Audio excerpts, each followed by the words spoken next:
Hi, this is Larry Zorro here with Garden Fantastic. I'm showing you this picture right now of my crookneck yellow squash. I'm going to be growing it right there. Notice at the base, all those weeds all have to, it looks better if you hoe them and maybe just put some straw around them or wood chips, whatever you got. It would look better. It would look better.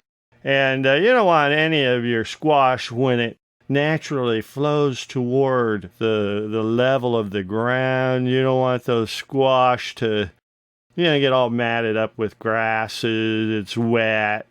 It'll just destroy your squash. A lot of the squash I got last year didn't even hardly reach to the bottom.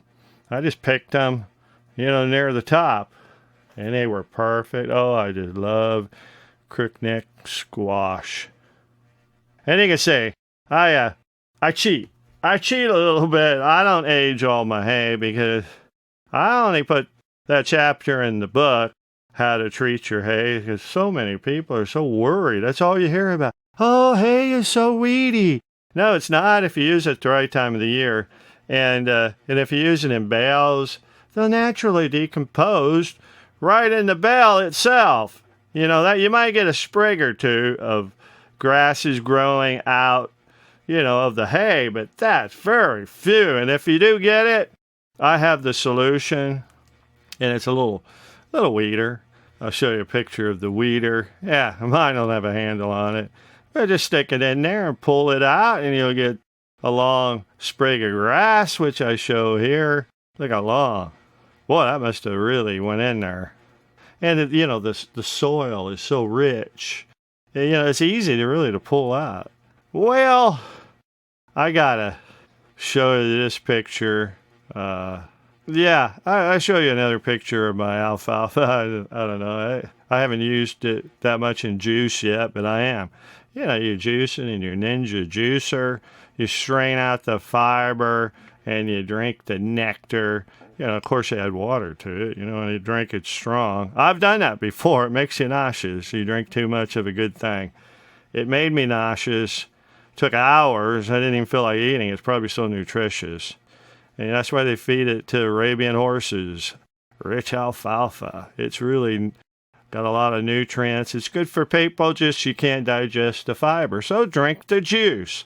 Then I'll show you another picture of my spinach. I was amazed today. It was like I never harvested it. Some of those leaves the other day, those big leaves. There are more big leaves, and I got more spinach. I know it's a little redundant. Keep showing you that spinach. This is stuff that's been already harvested. And wait till tomorrow, I'll have more. I'm going to have more spinach tomorrow.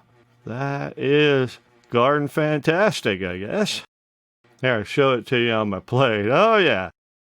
And you can see a little portion of the grass I hand mowed today. You can see it's freshly cut.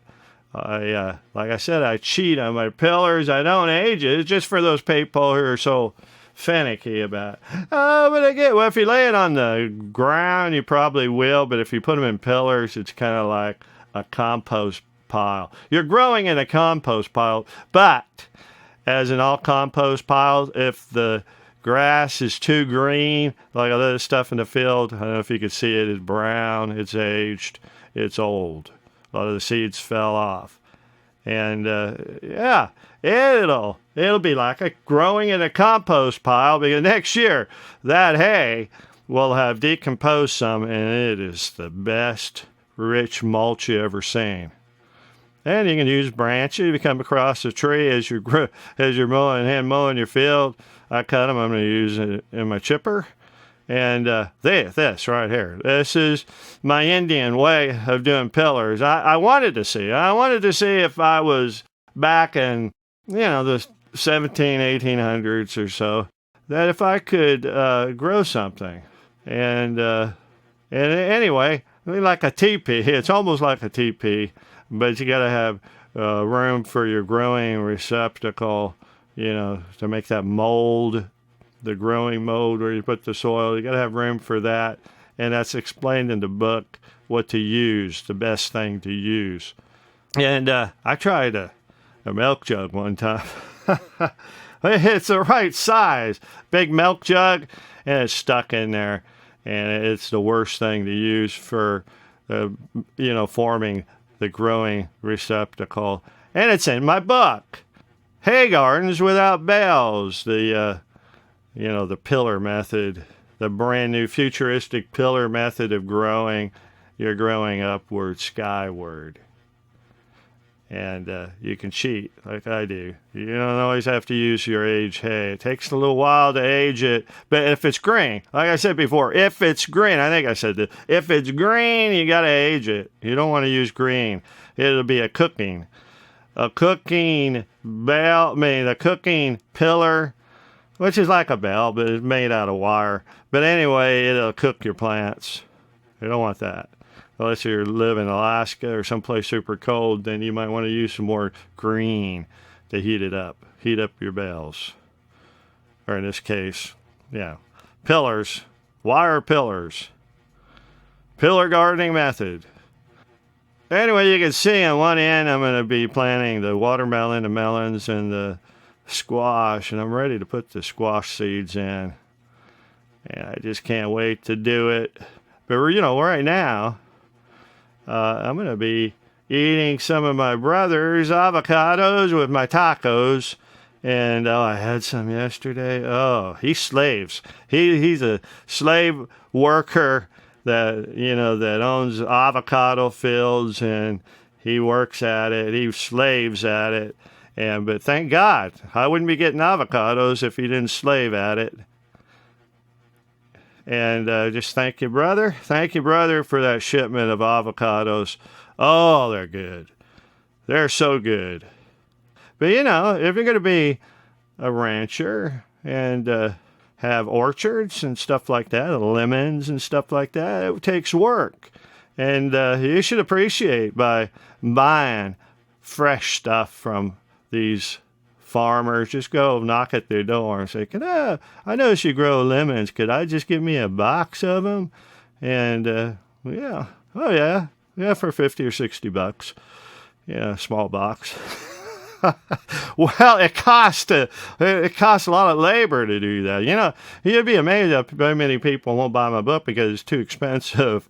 It's like buying a six-pack of Coke. They'd rather buy chips and a Coke than to buy me. Hey Larry, like in a bar, hey Larry, let me buy you a beer. That'd be $6 for the beer we drank. And that's what it is, real cheap. What, $4.99 for my book, and you can learn how to grow luscious, great vegetables. And it's just like buying. You're paying me, but the Amazon gets a cut, and I get a cut. I get a small cut. It'd be like buying me, a couple of cans of beer or cola. Thank you. Let's cheers on our great success. But I don't mind selling it. The book inexpensive.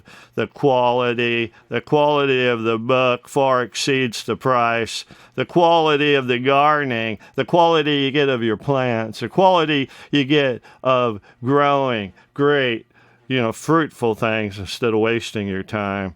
The quality and the quantity of your produce, but the quality, you don't have to be breaking your back doing a lot of work. It's so simple. You can be like me, a master gardener that wants things to look pretty, like some kind of horticulture place, that's just, or like a Japanese garden. I can't even compare with them. But anyway, you get my idea. You want it to look nice. You want it to look nice when people see it, if they ever do. Mine's in the backyard. But they would say, oh, wow, that's pretty. That's what you want to do. You want to make a pretty environment. And I did go to this Japanese garden. Oh, boy.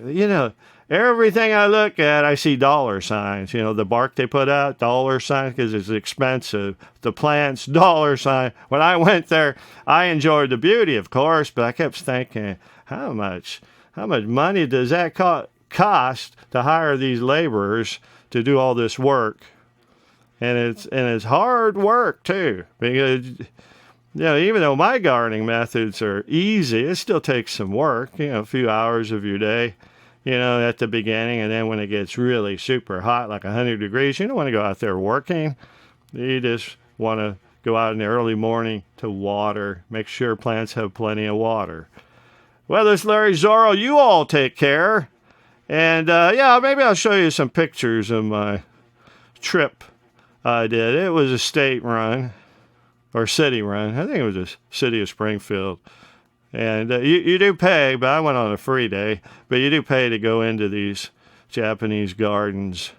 And it's a great time. I think it was only $4 if you had to pay. And cheap Larry. You can't give them $4. Well, it was a freebie day. What can I say? But if they gave me some of their techniques like I do in my book, I'd buy them a Coca-Cola. Oh yeah, people are banning Coca-Cola. I'm not. But how about, if you prefer, I'll buy them a Dr. Pepper or Sprite or something like that. See you later. Goodbye.